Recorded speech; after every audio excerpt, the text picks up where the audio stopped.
नमस्ते विद्यार्थी मित्रांनो, आपले बेस्ट वन स्टडी स्टुडिओ या एज्युकेशनल चॅनलवर स्वागत आहे. तसेच असेच नवीन नवीन शैक्षणिक व्हिडिओ पाहण्यासाठी चॅनलला लाईक व सबस्क्राईब करा.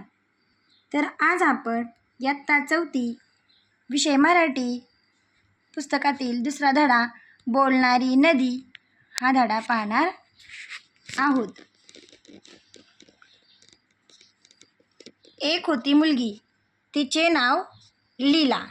म्हणजे एक मुलगी आहे आणि त्या मुलीचे नाव आहे लीला. लीला होती ती 4थीत आणि होती भारी खोडकर. लीला नावाची जी मुलगी आहे ती 4थी इयत्तेमध्ये शिकत होती आणि ती खूप खोडकर होती. लोकांना त्रास द्यावा असे तिला नाही वाटायचे, पण तिला खोड्या काढण्याची भारी हौस. म्हणजे तिला लोकांना त्रास द्यायचा नसायचा, पण खोड्या करायला खूप आवडायचं. स्वतःच्या मनात येईल ते करायची तिला इच्छा असायची. म्हणजे स्वतःच्या मनात जे येईल ते तिला करावंसं वाटायचं. त्यासाठी मजेशीर युक्त्या शोधायची. म्हणजे मजेशीर काहीतरी गंमत शोधण्याचा ती प्रयत्न करायची. तिचे घर होते गावाच्या एका टोकाला. तिच्या घराच्या मागील वावराच्या बाजूला थोडेसे चालत गेले की नदी होती. तिच्या घराच्या मागच्या बाजूला वावराच्या बाजूला थोडं चालत गेलं की तिथे एक नदी होती. एक दिवस लीलाला बर्फाचा गोळा खावासा वाटला. आई म्हणाली नको खाऊ. ताई म्हणाली नको खाऊ. माई म्हणजे तिची आजी म्हणाली लीला ग लीला नको खाऊ गोळा, दुखेल तुझा गळा, सगळं पाणी होईल नाकात गोळा. मग एक दिवस काय झालं, लीलाला बर्फाचा गोळा खावासा वाटला. आई म्हणाली नको खाऊ. ताई म्हणाली नको खाऊ. आणि माई म्हणजे लीलाची आजी पण तिला म्हणाली नको खाऊ. मग ती कवितेच्या स्वरूपात म्हणलेली लीला ग लीला नको खाऊ गोळा, दुखेल तुझा गळा, सगळं पाणी होईल नाकात गोळा. आता काय करावे बरे, लीला विचार करू लागली. तिला एक युक्ती सुचली. ती नदीकडे गेली. नदीला म्हणाली नदी ग नदी. पण नदी कशी बोलणार? मग ती स्वतःच म्हणाली बोल ग लीला. मग लीला म्हणाली नदी ग नदी लीलाला खायचाय बर्फाचा गोळा. पण माई म्हणाली दुखेल गळा, खाऊ का नको? मग ती नदीकडे गेली आणि नदीला म्हणाली नदी ग नदी लीलाला खायचाय बर्फाचा गोळा. पण आई म्हणाली नको खाऊ. ताई म्हणाली नको खाऊ आणि माई पण म्हणाली नको खाऊ. मग काय करू मी, खाऊ का नको खाऊ असं. पण नदी कशी बोलणार? परत लीलाच म्हणाली मग खा की, पळत जा आणि पटकन खा. लीला म्हणाली अगं पण तुझं कसं ऐकू? ताई म्हणाली नको खाऊ. आई म्हणाली नको खाऊ. माई म्हणाली नको खाऊ. पण नदी कशी बोलणार?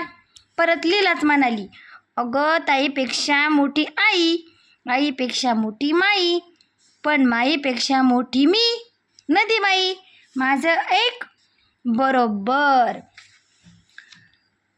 मग लीला पळत बर्फवाल्याकडे गेली. म्हणजे सर्व उत्तरं लीलानेच दिली नदीच्या रूपामध्ये की जा आणि तू बर्फाचा गोळा खा. गोळा खाऊन परत आली. तिला बोलणारी नदी खूप आवडली. ताई आई माई यांच्यापेक्षा मोठी नदी बाई. तिची परवानगी मिळाली की आपण हवे ते करू शकतो असे तिला वाटले. एक दिवस लीलाला आला कंटाळा. तिला वाटले बुडवावी शाळा. तिने ताईला विचारले. मग एक दिवस काय झालं, लीलाला कंटाळा आला शाळेमध्ये जायचा. तिला वाटलं आता शाळेला आपण काय मारावं, शाळा बुडवावी. तिने ताईला विचारलं. ताई म्हणाली नको बुडू शाळा. आई पण म्हणाली नको बुडू. आणि मग माई म्हणजे आजी काय म्हणाली बघा, लीला ग लीला आला जरी कंटाळा, बुडवू नको शाळा, शिकून सवरून होशील सुखी माझ्या बाळा. मग आजीला पण तिने विचारलं मी शाळा बुडवते, तेव्हा आजी तिला म्हणाली शाळा बुडवू नको, शिकून सवरून चांगली मोठी होशील आणि सुखी होशील, आनंदी होशील. लीला चिडली. कुणीच कसे शाळा बुडवू देत नाही. शाळेला जाते असे सांगून ती नदीकडे गेली. मग सगळेच नको जाऊ म्हटल्यानंतर तिला राग आला आणि ती मग शाळेत जाते अशी म्हणली आणि नदीच्या किनारी जाऊन बसली. नदीला म्हणाली, नदी ग नदी, लीलाला आलाय कंटाळा, बुडवावी वाटते शाळा, काय करू?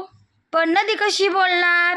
मग ही नदीवरती गेली, नदीला सांगितलं लीलाला कंटाळा आलाय, शाळा बुडवावीशी वाटते, मग आता काय करू?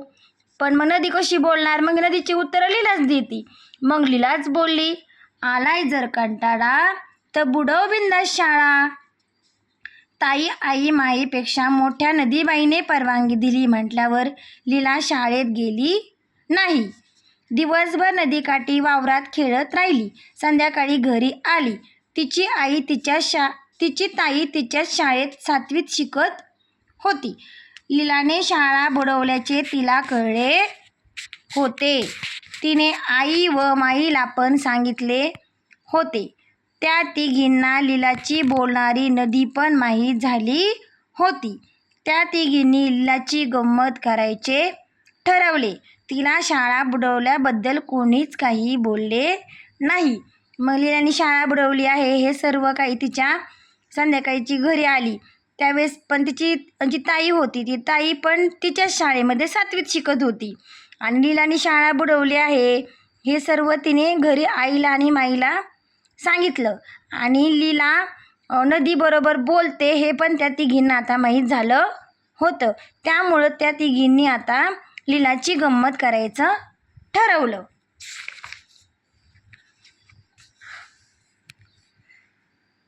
काही दिवसांनी आला भोला. भोला म्हणजे लीलाचा मामा. भोला मामा नेहमी खाऊ घेऊन यायचा. त्या दिवशी नेमकी लीला शाळेत निघाली तेव्हा तिचा मामा आला. काही दिवसानंतर काय झालं, तिचा भोला मामा आला आणि भोला मामा येताना नेहमी खाऊ घेऊन यायचा. पण ज्यावेळेस भोला मामा आला त्यावेळेस नेमकी लीला शाळेला चालली होती. मग लीलाला खूप आनंद झाला. काय खाऊ आणलास? तिने विचारले. मग मामा तिला जेव्हा भेटला तेव्हा तिने मामाला विचारलं, मामा तुम्ही काय खाऊ आणला? त्यावेळी भोला मामा म्हणाला, लीला ग लीला, माझ्या लाडक्या बाळा, खाऊ म्हणून आणलेत बदामी पेढे 16.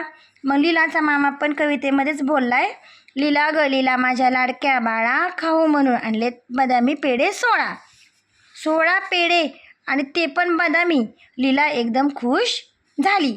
पण शाळेला जायला उशीर होत होता म्हणून ती पळाली. मामाने पेढे आणलेत हे तिला समजलं, ते पण बदामी आणलेत हे पण समजलं. तिला खूप आनंद झाला. पण शाळेत उशीर होत होता त्यामुळे ती शाळेमध्ये निघून गेली. संध्याकाळी आल्यावर मी पेढे खाणार, लीला ओरडतच गेली. शाळेत दिवसभर तिच्या डोळ्यासमोर पेढेच नाचत होते. पेढे कुठे आहेत? लीलाने आल्याबरोबर विचारलं. मग लीला जेव्हा शाळेत गेली तिला दिवसभर तेवढे पेढेच आठवत होते, तेच तिच्या डोळ्यासमोर नाचत होते. शाळेतून आल्यावर तिने पहिल्यांदा आईला विचारलं की पेढे कुठे आहेत? शिंकाळ्यावरच्या बुट्टीत डबा ठेवलाय बघ. मग आई काय म्हणाली, शिंकाळ्या म्हणजे आपण घरामध्ये ते दोऱ्याचं बनवतो, त्याच्यामध्ये आपण दूध दही यासारख्या वस्तू ठेवतो, तशामध्ये आई म्हणली त्या डब्यामध्ये जा ठेवलं पेढे खा. लीलाने स्टूल घेऊन डबा काढला. उघडून पाहिले तर डबा सगळा रिकामा. मग लीलाने पटकन स्टूल आणला, स्टूलवर उभी राहिली आणि त्या डब्यामध्ये उघडून पाहिलं. पण डब्यामध्ये काही सापडलं नाही, तर डब्बा होता रिकामा. आई, यात तर एक पण पेढा नाही. मग ते पेढा नाही पाहिल्यानंतर ती लीला मोठ्याने ओरडली, यात एक पण पेढा नाही म्हणून लीला ओरडली. लीलाचे ओरडणे ऐकून आईला नवल वाटले. त्यामध्ये एक पण पेढा नाही हे पाहून आईला नवल वाटणे म्हणजे आश्चर्य वाटणे. आई म्हणाली, अगं असं कसं होईल? मग लीलाची आई म्हणली, अगं असं कसं होईल, तुला पेढे ठेवले होते मी. तिने ताईला हाक मारली, नीला, ए नीला. तिच्या बहिणीचं नाव आहे नीला. का गं आई? नीला परसातून पळत आली. नीला पळत आली. अगं पेढे कुठे गेले? आईने विचारले. कुठे गेले म्हणजे? मीच खाल्ले. मी खाल्ले 8 आणि नदीला दिले 8, नीला म्हणाली. मग आईने तिला विचारलं, अगं पेढे कुठे गेले? त्यावर नीला म्हणाली, अगं मी 8 खाल्ले आणि नदीला 8 दिले. तू बदामी पेढे नदीच टाकलेस, मूर्ख कुठली? आई नीलावर ओरडली. मग आई नीलाला म्हणली, अगं तू पेढे खाल्ले नदीत फेकून दिलेस, म्हणून रागवली. अगं हो, तू म्हणालीस पेढे नको खाऊ. माई म्हणाली पेढे नको खाऊ.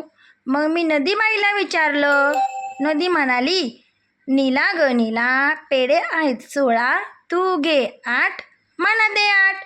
मग नीला म्हणाली अगं मग आई तू मला म्हणली पेढे खाऊ नको, माई पण म्हणली नको खाऊ. मग मी काय केलं नदी आईकडे गेले आणि नदीबाईला विचारलं मी पेढे खाऊ का. त्यावर मग नदी आई मला म्हणाली नीला ग नीला पेढे आहेत 16 तू घे 8 मला दे 8. अगं पण नदी कशी बोलते. माई अन आई एकदम म्हणाल्या कशी म्हणजे लीलाशी बोलते तशीच. नीला म्हणाली. मग नीलाची आई म्हणली अगं नदी कशी बोलणार. माई आणि दोघी तसेच म्हणल्या. मग त्यावरती नीला म्हणाली कशी म्हणजे लीलाशी नाही का बोलत तसंच. का ग लीला नदी तुझ्याशी बोलते माईने विचारले. मग माई लीलाला म्हणाली अगं तुझ्याशी नदी बोलते का ग लीला. अगं माई तीच तर लीलाला गोळा खायला सांगते, शाळा बुडवायला सांगते, हो की नाही ग लीला मध्येच बोलली. मग माईनी लीलाला विचारलं का गं तुझ्याशी नदी बोलते का असं. मग त्यावेळेस नीलाच म्हणते हो नदी तिच्याशी बोलते, तिला गोळा खायला सांगते, शाळा बुडवायला सांगते, हो की नाही ग लीला. मग नीलामध्येच बोलली. लीला आता चिडली. तिची खोडी तिच्यावरच उलटली होती. आता काय करावे बरे. तिने थोडा विचार केला म्हणाली. मग लीलाला सगळं कळले, आपला प्लॅन यांना कळला, यांनी मुद्दाम आपल्याबरोबर अशी गेम केली. मग ती चिडली आणि ती ताईला म्हणाली ताई आई माई समजलं ग बाई नदीशी बोलायला आता जाणार नाही. मग ती म्हणली ताई माई मला समजलं, मी आता काही नदीशी बोलायला जाणार नाही. माई हसत कपाटाकडे गेली आणि डब्बा घेऊन आली. मग आजीने तिची गंमत करायचं ठरवलं होतं. तिचे पेढे लपून ठेवलेले होते, ते पेढे माईने तिला आणून दिले. लीला घ्या एक एक पेढा आणि खेळायला पळा. दोघींना एक एक पेढा दिला आणि त्यांना खेळायला जायला सांगितलं. पेढा मिळाला असे म्हणत पेढा घेऊन लीला गोट्याकडे पळाली. आता ती काय म्हशीला बोलायला लावणार की काय, माई हसून म्हणाली. धन्यवाद. असेच शैक्षणिक व्हिडिओ पाहण्यासाठी माझ्या चॅनलला लाईक व सबस्क्राईब करा. संपूर्ण व्हिडिओ पाहिल्याबद्दल सर्वांचे धन्यवाद.